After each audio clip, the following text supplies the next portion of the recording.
Bila sam početni vozač i imala sam svega manje od godinu dana iskustva.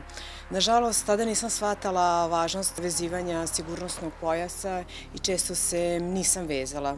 Tog dana sam išla u Gakovo po oca i brata i nisam ni slutila da će mi put koji mi je tada bio poznat postati nešto što će mi promeniti život. Sela sam u auto, nisam vezala pojas. Vozila sam brzo i nisam razmišljala o posledicama. U jednom momentu sam premeštala stvari sa prednjeg sedišta na zadnje, tada sam izgubila kontrolu nad vozilom, auto je prešao u drugu traku i nisam uspela da ga ispravim.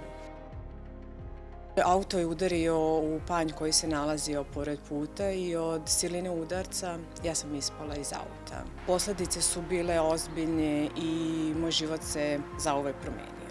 Danas znam da vezivanje sigurnosnog pojasa nije samo preporuka, da je to apsolutna bezbednost, ne samo za vozača, već i za sve putnike u vozilu. Važno je da se vežu i na zadnjem sedištu, jer svaka osoba koja se ne veže dovodi u rizik i sebe, a i ostale putnike. Iz ovog mog životnog iskustva znam da su pravila saobraćaja tu da nas štite, a ne da nas ograniče i da je potrebno da ih poštujemo. Budite bezbedni, vozite sigurno, poštujte saobraćaj jer život je lep da bismo rizikovali.